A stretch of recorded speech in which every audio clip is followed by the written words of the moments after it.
got thrown out. So we went out one evening and he said, I got to find a place to live and you don't like the dormitory.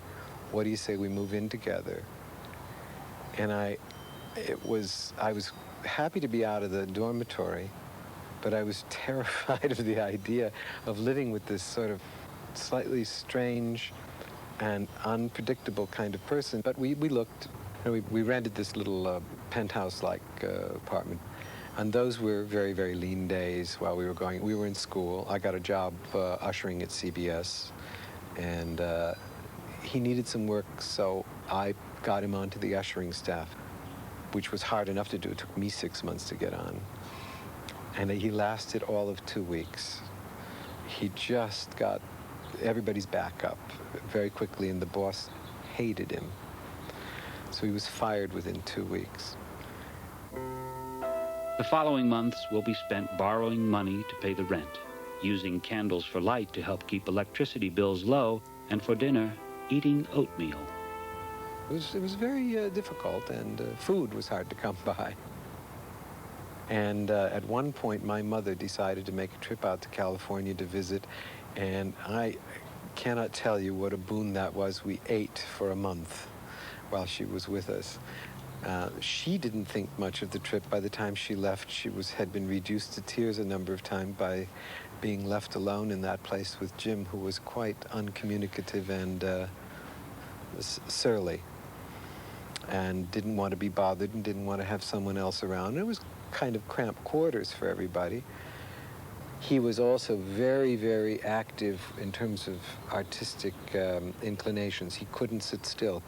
He was constantly creating something, some way, all day long, every day, every night, constantly working, doing something. You'd come home and there was this thing, this mobile hanging there. There'd be a new piece of sculpture. There'd be a new sort of, he was very good at grotesque cartoon caricatures kind of thing. Very unpleasant stuff, most of it, very macabre and very black humor. And I led him to say, like, Henry Miller. He had never heard of Henry Miller. And the next thing we knew, we were into a period of utilizing all of Henry Miller's sort of sexuality. So now we'd find there would be a lot of suggestive forms around the house. And here was Mom, okay? So it was a little difficult for Mom to confront all of these things, and they weren't hitting it off too well. And by the time she left, he drove us down to the railroad station to say goodbye, and I thought, you know, he's probably very relieved to see her go, except for the food, and she probably can't wait to get on the train, and she kept saying, he certainly doesn't like me very much, does he? And I'm sure I was in the way and all that. And at the railroad station, he disappeared, saying goodbye to Mother. He came back. He's got a box of chocolates and a picture, this sort of very romanticized Hamlet-like photograph you give, and Onedy wrote, "To my second mother." And I remember as she got on the train, there was still a puzzled look on her face.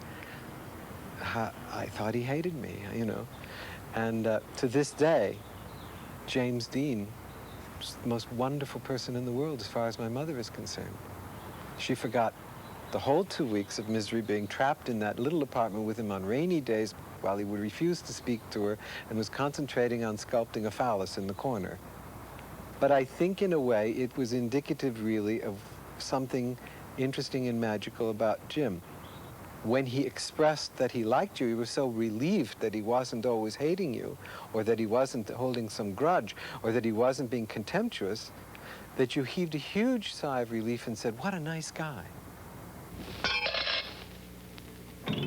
While Jimmy is a student at UCLA, he lands his first professional acting job and makes his film debut. Pepsi-Cola hits the spot, a big bottle and it's got Jimmy is paid $30. bounce. Go get Pepsi for the Pepsi bounce. Now go get Pepsi for the Pepsi bounce. More bounce to the ounce, more bounce to the ounce. Go get Pepsi for the Pepsi bounce. Then why take less when Pepsi's best? More bounce to the ounce with Pepsi. In Jimmy's next few screen appearances, he will have little visibility.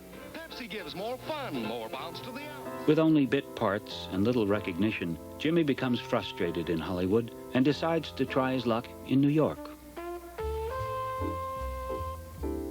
September 1951. New York in the early 50s is the place to be. The Broadway theaters are thriving, and a new electronic marvel called television is offering opportunity to the legions of unknown actors, including James Dean. Are you ready? Jimmy's first job in television is on a show called Beat the Clock. The premise of this show is to perform bizarre and difficult stunts within a certain time frame in order to win prizes. That's it. All right, stop the clock. Put it out. 30 seconds, go.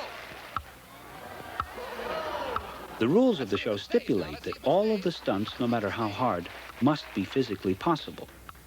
Backstage, testing these stunts to make sure they can be done is none other than James Dean.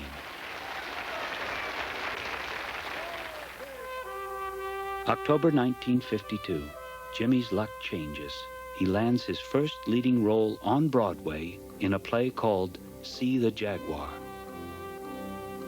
He plays the part of a vulnerable teenage boy who has been locked up all his life by his demented mother. The critics single out Jimmy for giving an excellent performance, but find the play silly and contrived. It closes within a week. For the next year, Jimmy appears in more than a dozen TV dramas. Then, in 1954, his big break comes when he's cast in a play called The Immoralist with Louis Jourdan and Geraldine Page.